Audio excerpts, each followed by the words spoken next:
Hey there everybody, welcome to the channel. I'm your host, Rama, and in today's video I'll be breaking into every single deal and discount plus bonus money that you can earn this week in Grand Theft Auto Online. Now there's going to be a lot of people and content creators that say this is a really bad week, but I actually disagree, and I'll be explaining why in just a moment when we break into the bonuses. So, let's get straight into it. As always, if you enjoy this content and you want to see more like it, please consider smashing that subscribe button down below. These videos take a lot of time and effort to put out, especially before all the other content creators. With that being said, let's get into it. Starting off, we have double money on safeguard deliveries. These are pretty useless for the most part. I wouldn't recommend to spend your time on them, but hey, if you do want to do safeguard deliveries, you'll get double pay. We also have double money on the Quickie Farm deliveries. You can see the Quickie Farm located right at the center of the map here. You will also get an additional $100,000 completing 5 of these deliveries this week for the weekly challenge.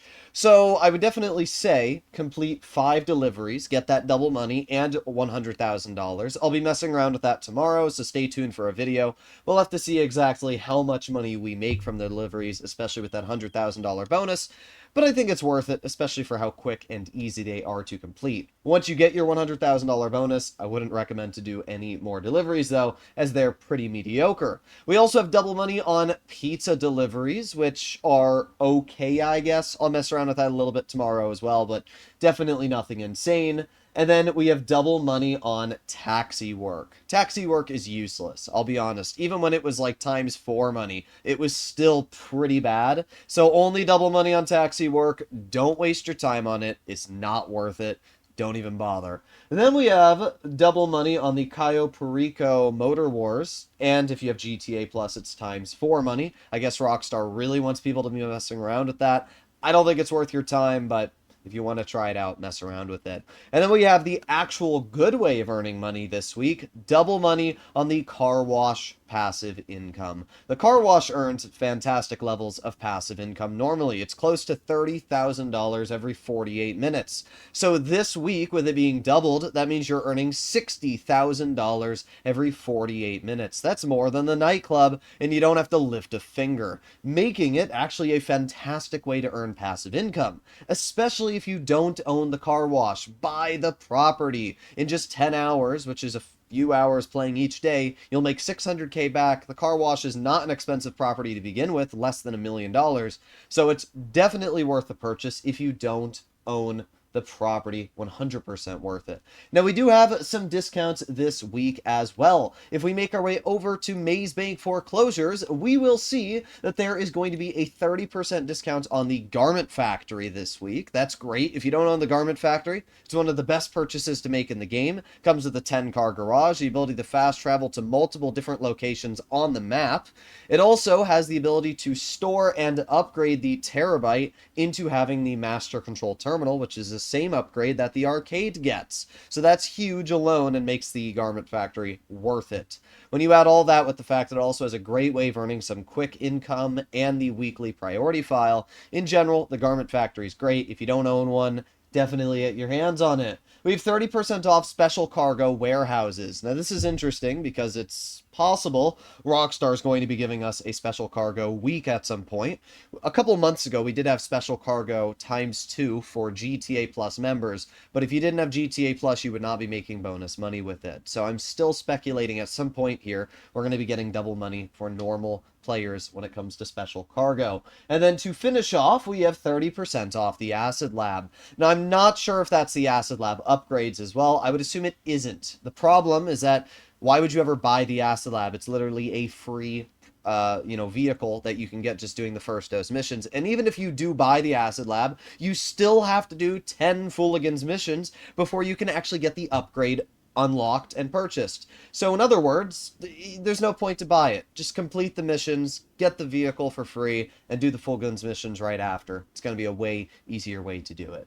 That is all the bonus ways of earning money and all the discounted all the discounted properties and ways to earn money. Now let's actually break into the 40% off discounts and the free vehicles. Starting off, we have 2 free vehicles. The podium is the Winky. I know, it's a goofy name and it's a goofy vehicle. It's based off a Willys Jeep. I don't really care too much about this. I don't think many of you care too much about this. If you get it, cool. If you don't, not that big of a deal. And then for the prize ride, we actually have a pretty solid vehicle. This is the Vapid Illusion.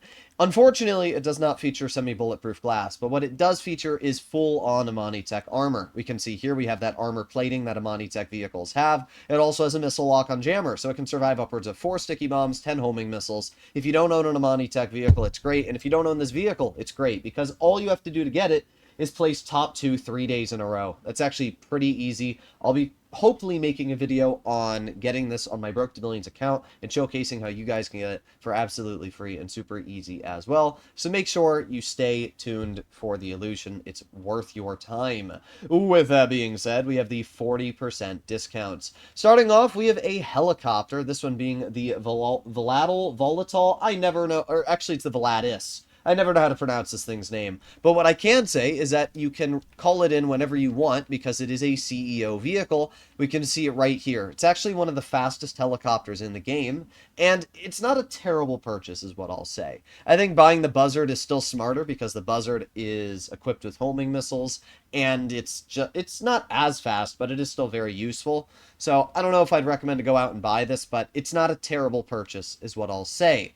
Next, we have the Heavy Barrage. The Barrage is actually a really, really underrated armored vehicle. It can survive upwards of 14 homing missiles. Yeah, you heard that. 14 homing missiles. That's a lot more than you'd expect. It's a very good off-roader. It has 2 different armaments. We can see on the front it has a minigun, and then on the back you can actually mount a grenade launcher. It's fairly fast and actually one of the best jack-of-all-trades when it comes to armored vehicles. So I would actually highly recommend to pick up the Barrage, and I'll be talking about that later in my video today. We have the Vapid Rattel, which is, it's alright. I actually don't like this vehicle at all. The reason why is because, believe it or not, it's rear-wheel drive, and it doesn't make any sense to me. You can see that here. Like, when I slam on the gas and the brakes, it has 0 acceleration.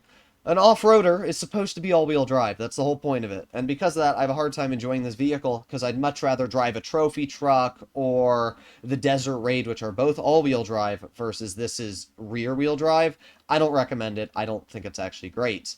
Next, we have the Euros and the Euros X32. Now, the base Euros is not bad. It's based off a Nissan Fairlady, if I'm not mistaken. It's a fun vehicle. It's got great customization. So if you like the design of this vehicle, pick it up, but nothing crazy in terms of performance. The Euros X32 is a HSW vehicle. It's not a great HSW vehicle. It only goes 131 miles per hour, making it one of the slowest of the HSW category. But in terms of most cars in the game, that is still very fast. So if you like the design of this vehicle, I definitely recommend to pick it up. It's a very fast car, and it's actually ranked, I think, first in the coupes category for lap time.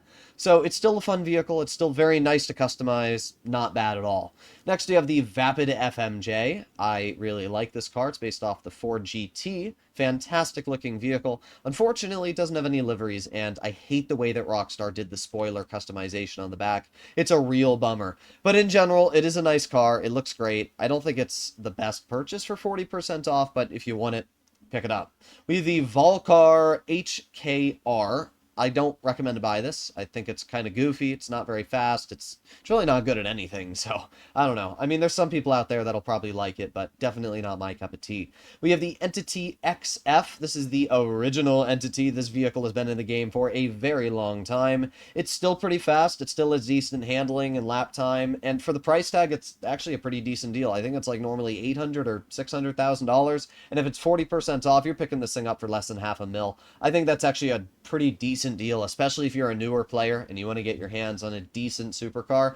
Yeah, I wouldn't say this is a bad vehicle, so definitely consider picking up the Entity XF. We have the Inverto Coquette Blackfin. I love the design of this vehicle. I've always loved the 60s style Corvettes, which is what this is based off of. Unfortunately, it's not a very good performer, so if you like the design of it, not bad, especially because it's fairly inexpensive, and it's also removed, so if you want to pick it up, I think it's at Simeon's this week, but yeah, not a bad vehicle at all.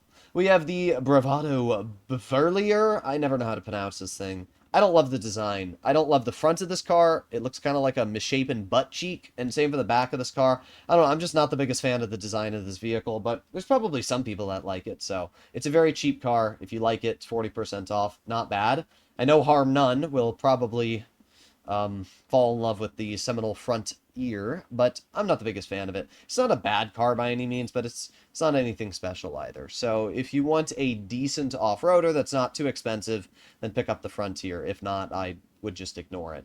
And then the final vehicle we have is the BF Surfer Custom, which is by far one of the most useless purchases in the game. I would not recommend to buy this in any world. It's slow. It's absolutely useless. It'd be funny if Rockstar gave this thing a Money Tech, wouldn't it? Either way, that's all, ladies and gentlemen. That is every single vehicle, discount, and bonus that you need to know about this week. So, if you enjoyed this type of content, you learned a thing or two, please consider smashing that subscribe button, and I will see you all in the next one. Bye-bye!